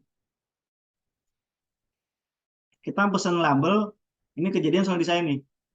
Label harusnya berwarna kuning, tiba-tiba ada nyempil satu warna hitam. Ya jelas. Karena di produk tersebut, di lot tersebut, harusnya yang diterima adalah label yang berwarna kuning misalnya.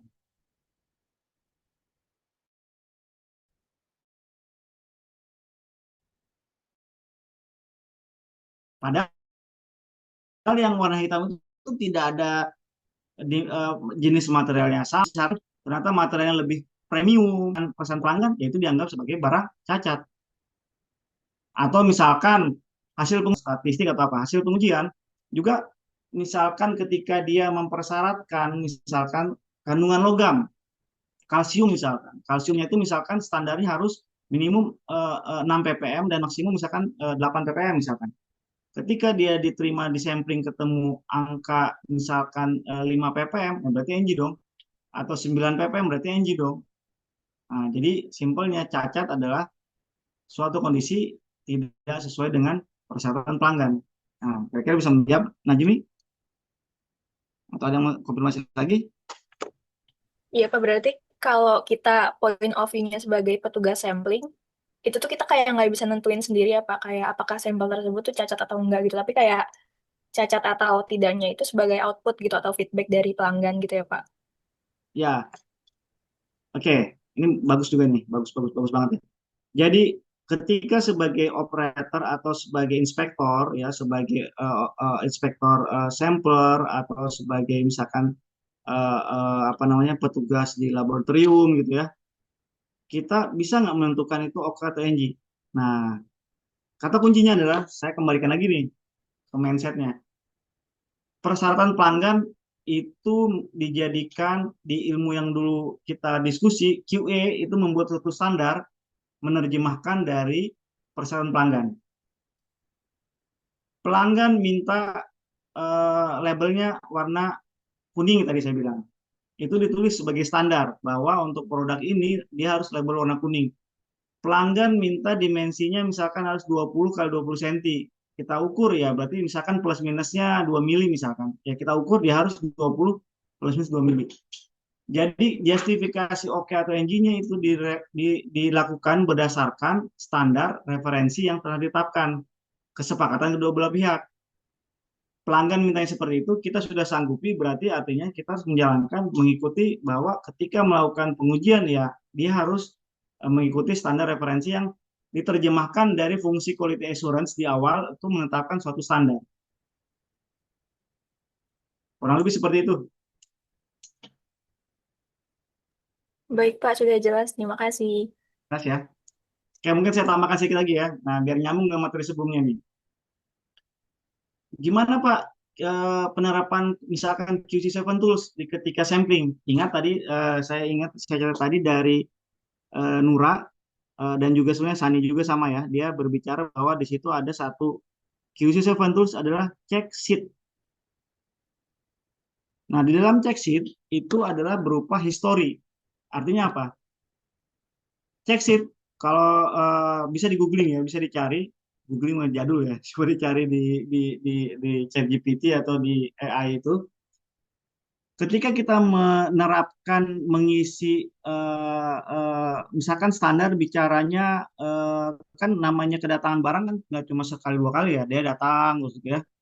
Ketika datang kemudian standarnya bicaranya adalah misalkan tadi 6 sampai 8, kita mengisi check sheet tadi misalkan 4, oh kedatangan hari ini oh 6, kedatangan besok oh 7, kedatangan besoknya lagi oh 6 lagi, dan seterusnya akhirnya ketemu misalkan yang ada engine nih 4. Nah, itulah implementasi QC7 tools paling sederhana adalah pengisian check sheet. Nah, check sheet itu digunakan salah satunya itu adalah melaporkan sejarah histori dari proses kegiatan sampling dicatat di dalam suatu check sheet. Ya, jadi realnya penerapan QC7 tools sederhananya salah satunya adalah itu check sheet. Ya, itu secara gambaran aja biar ada apa namanya bridge-nya dengan yang pertemuan sebelumnya. Ada lagi Saya yang boleh ditanyakan? tanya, Pak, Oke, dengan dengan Makfirah. Makfira. Oke, silakan Makfira. Oke, Pak, tadi yang Bapak jelasin tuh di bagian tabel terdapat EQL ya, Pak, nilai-nilai yang bisa diterima dan juga tidak. Nah, Ya, jika batas dari sampling itu melebihi dari batas reject atau melebihi batas yang tidak bisa diterima, itu tuh peran dari QC dan QA-nya itu pasti ada kan, Pak. ya, Tapi melalui minggu kemarin yang kami pelajari, pastinya plan, do, action, ya, dan juga itu PDCA. pasti juga, ya Ya. Pak. Nah, kalau boleh dijelaskan mungkin dari Pak Yogi lebih secara informatif, boleh Hmm. nggak Pak? Oke, Jadi kalau yang Kang Ilham atau Pak Ilham kemarin jelaskan, tadi oke saya ulang dulu pertanyaannya ya, tolong dikoreksi kalau yang tepat. Jadi di sini ada istilahnya EQL, kemudian ada konfirmasi, acceptance, reject, kemudian ternyata setelah ada reject itu, sorry, ada hasil sampling ternyata nilainya lebih tinggi, berarti istilah justifikasinya reject lah. Iya, Pak. Kemudian peran QA dan QC seperti apa gitu ya, kurang lebih seperti Betul, ya, Pak. dengan konsep PDCA ya. Oke, PDCA itu ya, eh, nanti kita akan belajar di root cause analysis. Saya akan materi yang ada nanti saya coba, ini komit saya bilang dari awal, nanti saya sedikit sedikit sih modifikasinya. Saya baru dapat ilmu kemarin ketika dapat training dari orang Jepang. Sebetulnya saya sudah sering dengar apa istilah tersebut, bahkan saya pakai, tetapi saya mendapat value baru kemarin. Nah, PDCA itu sebetulnya adalah mindset, cara berpikir, ya. Kondisi kita berpikir secara siklus dari mulai merencanakan, PDCA simpelnya ya, kan kalau bahasa Inggrisnya itu singkatannya plan, do, check, act. Kita mulai merencanakan, kita mengeksekusi rencana yang sudah kita rencanakan, cek, kita mengevaluasi atau memonitor hasil dari eksekusi yang sudah kita lakukan, kemudian act, kita melakukan perbaikan terhadap ini ya, biar saya coba di sini biar ada image lah. Sorry, saya akan buka ya. Ini baru ya.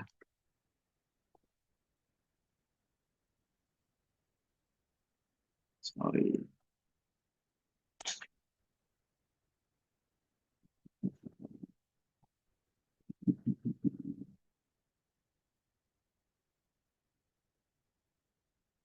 Saya baca ini nih, baca buku ini, buku dari presiden. Oke, sebentar.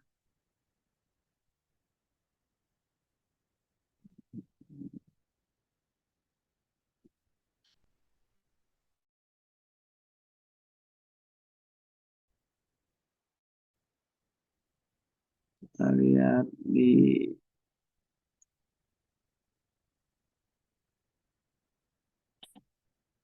kita buka misalkan, oke.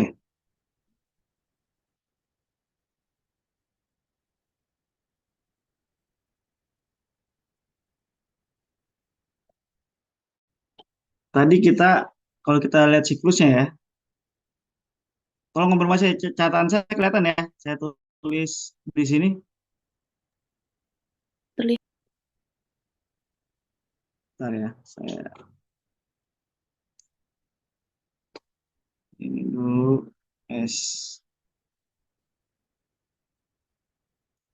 Oke, kelihatan ya, saya tulis PDCA kelihatan ya? Kelihatan nggak, Mafiro? Terlihat, Pak. Oke, jadi ada konsep plan. Plan tadi saya bilang ada rencana. Kita membuat suatu rencana. Do itu kita mengeksekusi dari rencana yang kita sudah buat. Kemudian C itu adalah kita melakukan evaluasi atau monitoring, ya. Kemudian kita act itu kita melakukan tindakan perbaikan kekurangan dari hasil monitoring, ya. Atau kita melakukan suatu standarisasi terhadap sesuatu yang sudah baik, ya. Jadi ini rencana, ini simpelnya adalah eksekusi, ini monitoring, kemudian ada namanya apa namanya evaluasi. Di sini ada kegiatan, di sini ada tindak lanjut dari perbaikan hasil, ada namanya dia standarisasi. Kemudian siklusnya muter terus. Jadi emang tidak pernah berhenti. Kita buat lagi dari hasil tindak lanjut, kita buat lagi perencanaan. Kemudian kita lihat lagi terus muter. Itu siklus yang dipakai konsep utamanya memang dari ISO awal.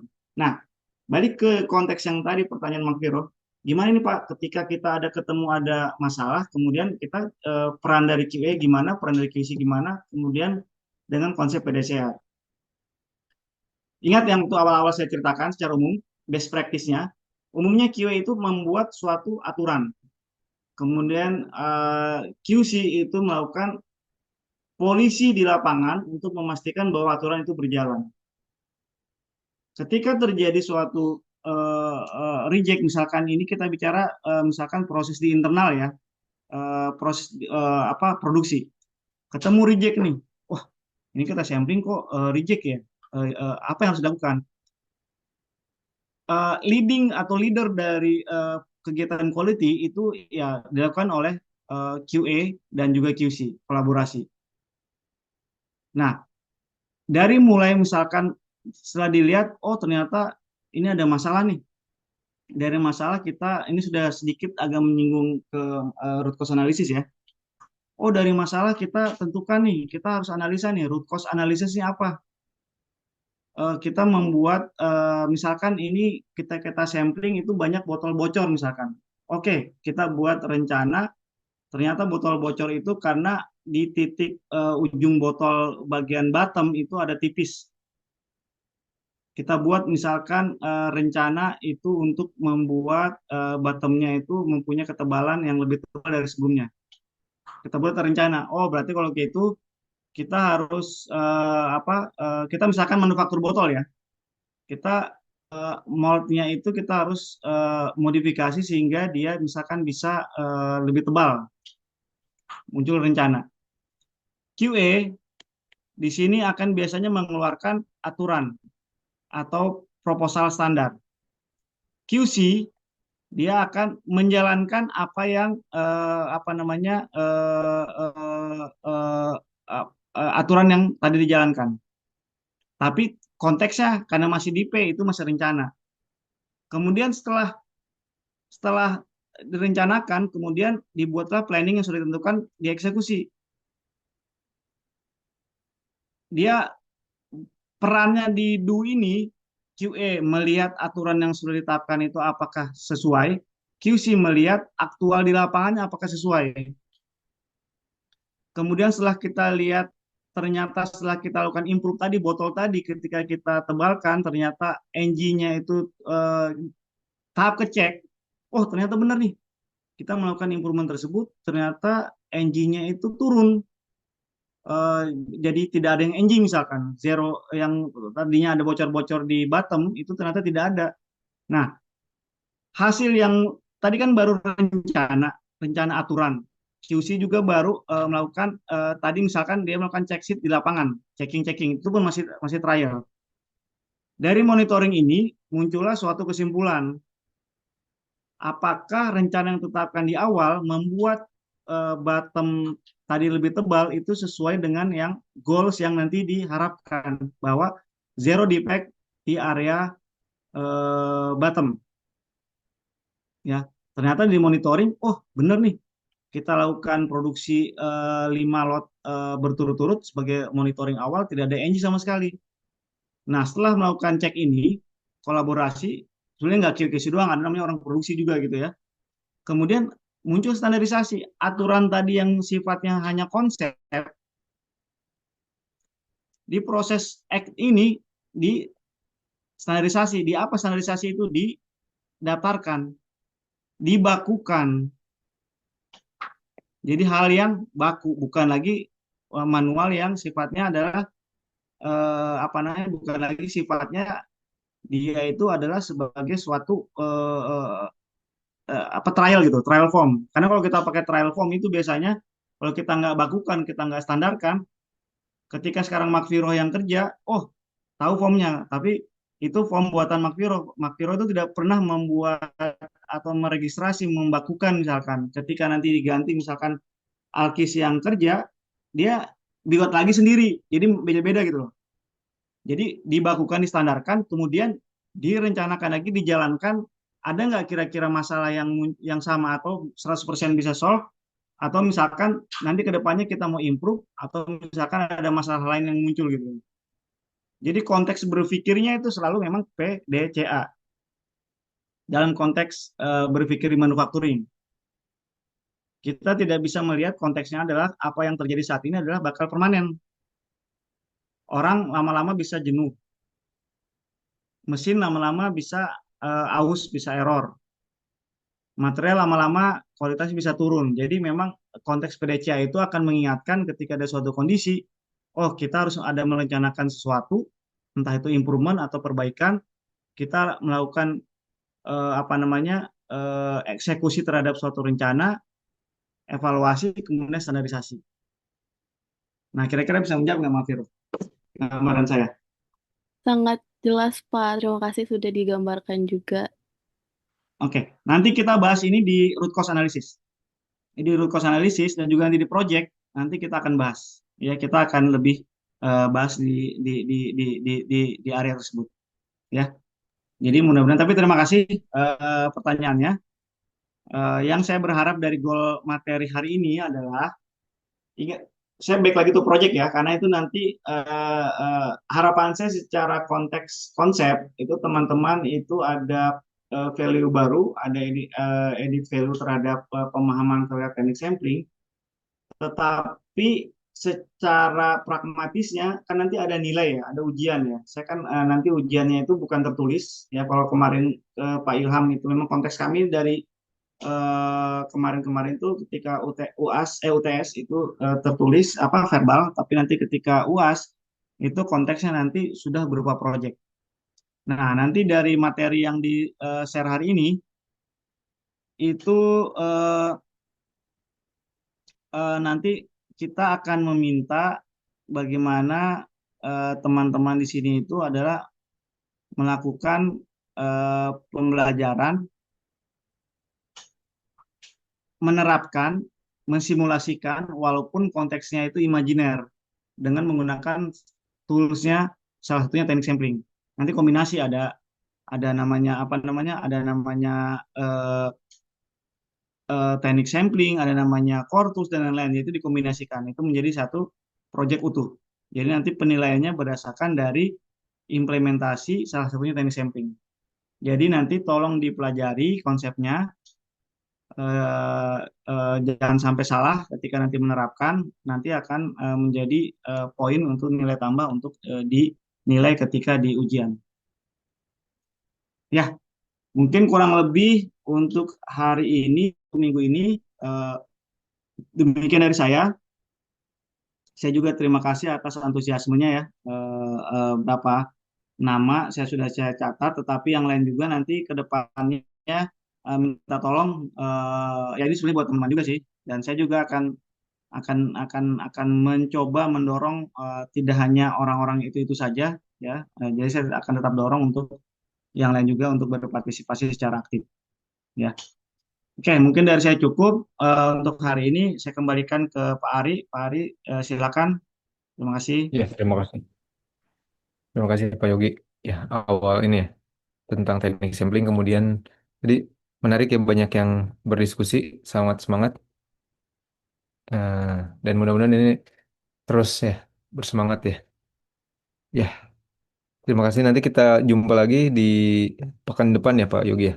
Masih materi kemudian nanti project ya Pak Yogi ya? Iya, Di, kalau saya di lihat pekan dari berikutnya. benar-benar kalau saya lihat dari kegiatannya nanti ya secara umum nanti dari jadwal yang saya lihat di sini yang sudah di sharing Hmm? materi nanti sampai 2 minggu depan masih materi Materi. ya itu sebentar saya lihat. Jadi nanti tanggal berarti kan minggu depan itu kita di tanggal 16 itu masih materi, di Hmm. tanggal 23 itu juga materi dan juga informasi nanti terkait project ya. Ya. Nanti tanggal 23 itu materi project. Di tanggal 30 dan 6 nanti bimbingan tugas. Jadi Hmm. kami tidak seperti biasa ya Pak Arya tidak akan Ya. kami lepas. Jadi kami akan Ya. tetap bimbingan dulu untuk membuat Hmm. proyeknya. Tolong dimanfaatkan waktunya. Ya. Nah, kita mulai UAS itu di tanggal mulai 13 November. Jadi nanti akan 11 dibagi November. 4 grup ya. Nanti masing-masing grup itu melakukan presentasi. Ya, jadi kita akan dorong untuk semua aktif untuk membuat materi dan juga presentasi. Seperti itu Kang Ari. Baik, siap. Ya, terima kasih informasinya. Ya, jadi nanti ada 2 pekan lagi materi, kemudian setelah itu bimbingan akan dibagi menjadi 4 kelompok ya. Ini nanti akan ada yang seperti semester lalu lagi, ada Ya, apa namanya? sama-sama. Oke, nanti yang volunteer itu bisa menentukan ya, mau maju Ya, depan di awal atau tidak itu ya. mau di awal, mau Baik, di akhir nanti dia punya punya punya apa privilege. privilege lah, ya seperti itu. Ya, oke. Ya, Ya, terima kasih Pak Yogi. Ya, kita cukupkan sampai sini pertemuan kita malam ini. Terima kasih semuanya. Terima kasih Pak Yogi. Assalamualaikum warahmatullahi wabarakatuh. Waalaikumsalam warahmatullahi Terima wabarakatuh. kasih Terima Pak. kasih. Sampai ketemu. Terima kasih. Terima kasih Ya, banyak Pak Ari dan Pak Yogi. Waalaikumsalam. Terima ya, kasih makasih. banyak Pak Yogi dan Pak Ari.